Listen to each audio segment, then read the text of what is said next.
बच्चों, चलिए प्रश्न पढ़ते हैं। निम्न में से कौन सा चतुश्चारी अम्ल है? हमें यहाँ पर प्रश्न के चार विकल्प दिए हुए हैं। ए हाइपोफॉस्फोरस अम्ल, बी मेटाफॉस्फोरिक अम्ल, सी पायरोफॉस्फोरिक अम्ल, डी आर्थोफॉस्फोरिक अम्ल। चलिए अब हम प्रश्न की मुख्य अवधारणा देख लेते हैं। तो यहाँ पर हमारे प्रश्न की मुख्य अवधारणा क्या होगी?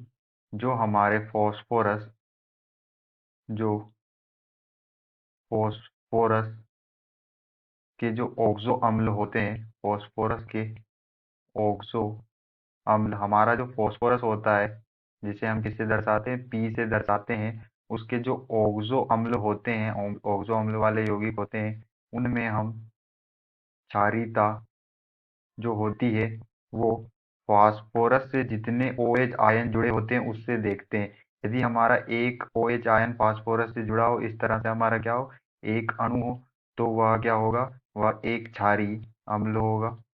वह एक क्षारीय होगा। यदि इस तरह से कितने तीन हो, तीन POH हो, तो वह क्या होगा? वह त्रिक्षारीय होगा। यदि इस तरह से चार POH हो, तो हमारे फास्फोरस से कितने आयन हो? चार OH आयन जुड़े हो, तो वह क्या होगा? तो वह होगा हमारा चतुष चतुष्क्षारी। उसे क्या कहेंगे? उसे हम कहते हैं चतुष्क्षारी अम्ल। ये सब क्या होते हैं? ऑक्सो अम्ल होते हैं। तो चलिए हम यहाँ से देख लेते हैं। तो हमें जो विकल्प ए में क्या दिया हुआ है? हाइपो हाइपोफॉस्फोरस हाइपोफॉस्फोरस अम्ल दिया हुआ है विकल्प ए में। जो क्या होता है? हाइपोफॉस्फोरस अम्ल क्या होता है हमारा? इसे हम फॉस्फेनिक अम्ल भी कहते हैं। ये होता है हमारा H3PO2। तो चलिए हम इसकी संरचना देख लेते हैं। तो इसकी जो संरचना होती है उसमें फास्फोरस से डबल बॉन्ड से एक ऑक्सीजन जुड़ा होता है, और इसमें जो है दो हाइड्रोजन परमाणु जुड़े होते हैं सिंगल बंध से, और एक OH आयन जुड़ा होता है। तो हम यहाँ पर देख सकते हैं कि इसमें जो हमारा फास्फोरस है केंद्रीय परमाणु, उससे सिर्फ एक OH आयन जुड़ा होता है। और जब एक POH होता है तो वो क्या होता है? वो एक क्षारीय अम्ल होता है। एक एक क्षारीय या एकल क्षारीय अम्ल कहलाता है वह यौगिक जिसमें हमारे जो केंद्रीय केंद्रीय केंद्रीय परमाणु होता है उससे एक OH आयन जुड़ा होता है, तो वह क्या कहलाता है? वह एकल क्षारीय अम्ल कहलाता है। अब हमें विकल्प बी में क्या दिया हुआ है? विकल्प बी में हमें दिया हुआ है मेटा फॉस्फोरिक मेटाफॉस्फोरिक अम्ल।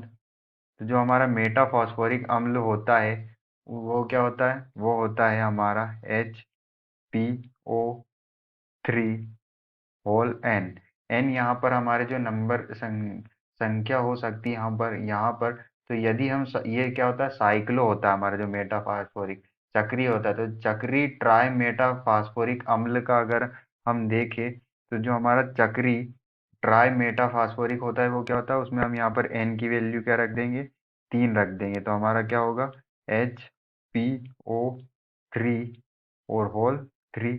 तो इसकी जब हम संरचना बनाते हैं तो यहाँ क्या क्या बनती है? इसकी संरचना एक साइक्लिक बनती है, जिसमें जिसमें फास्फोरस के बीच में ऑक्सीजन होते हैं। एक रिंग संरचना बनती है बेंजीन की तरह, जिसमें क्या होता है?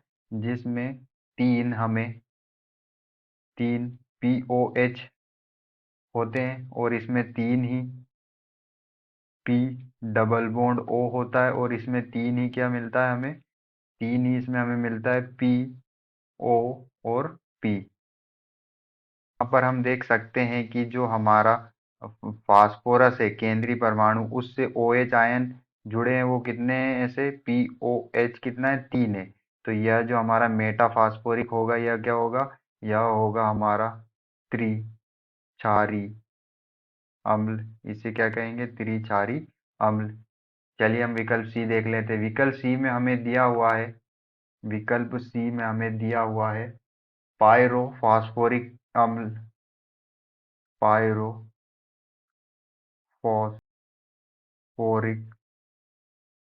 अम्ल। तो पायरोफॉस्फोरिक अम्ल क्या होता है हमारा? वो होता है H2H4 H4P2O7। चलिए हम इनकी संरचना देख लेते हैं। तो इसकी जो संरचना होती है उसमें क्या होते हैं, दो फास्फोरस होते हैं केंद्रीय परमाणु, जिनके बीच में एक ऑक्सीजन क्या करता है, साझा करता है। और डबल बॉन्ड से दोनों फास्फोरस पर एक ऑक्सीजन जुड़ा होता है डबल बॉन्ड से। और यहाँ पर OH दो आयन जुड़े होते हैं, एक फास्फोरस पर और दूसरे फास्फोरस पर भी दो क्या जुड़े होते हैं, सिंगल बॉन्ड से OH आयन जुड़े होते हैं। तो हम यहाँ देख सकते हैं कि जो हमारा केंद्रीय परमाणु फास्फोरस है उससे दो इस फास्फोरस से, और दो जो OH आयन है वो दूसरे फास्फोरस से। तो यहाँ पर क्या है, 4POH जो है हमें देखने को मिलते हैं। तो यहाँ पर 4 है, 4 को हम क्या कहते हैं, चतुष्क्षारी अम्ल। तो यह हमारा क्या होगा, चतुष्क्षारी अम्ल होगा। अब हमें विकल्प डी में दिया हुआ है ऑर्थो फास्फोरिक अम्ल। विकल्प डी में हमें क्या दिया हुआ है, ऑर्थो फास्फोरिक अम्ल। ऑर्थो फास्फोरिक अम्ल। तो ऑर्थो फास्फोरिक अम्ल क्या होता है, हमारा जो ऑर्थो फास्फोरिक अम्ल होता है वो होता है H3PO4। तो इसकी जो संरचना होती है वो क्या होती है, फास्फोरस, फास्फोरस से डबल बॉन्ड से एक ऑक्सीजन जुड़ा होता है, और दो OH आयन जुड़े होते हैं इस तरह से। और एक जो है, इसमें क्या है, तीन OH आयन जुड़े होते हैं, तीन OH आयन जुड़े होते हैं फास्फोरस से, और एक डबल बॉन्ड से ऑक्सीजन जुड़ा होता है। यहाँ पर हमारा जो केंद्रीय परमाणु फास्फोरस है उससे कितने OH आयन जुड़े हुए, तीन। तो जब तीन तीन POH हो तो उसे हम क्या कहते हैं, उसे हम कहते हैं त्रिक्षारी। क्या कहते हैं उसे, त्रिक्षारी अम्ल कहते हैं, त्रिक्षारी अम्ल कहते हैं। तो हमें जो प्रश्न में पूछा गया था कि चतुष्क्षारी अम्ल कौन सा है, तो चतुष्क्षारी अम्ल वो होता है जिसमें 4POH हमें उपस्थित हो। तो यहाँ पर जो हमारा पायरोफॉस्फोरिक अम्ल होता है H4P2O7, जिसे क्या कहते हैं, पायरोफॉस्फोरिक अम्ल कहते हैं, उसमें 4POH हमें देखने को मिलते हैं, इसलिए यह क्या है, चतुष्क्षारी अम्ल है। तो चलिए हम अपने विकल्प को चेक कर लेते हैं। विकल्प सी में हमें दिया हुआ है पायरोफॉस्फोरिक अम्ल, यही हमारा क्या होगा, आंसर होगा। आशा करते हैं आपको समझ में आया होगा। धन्यवाद।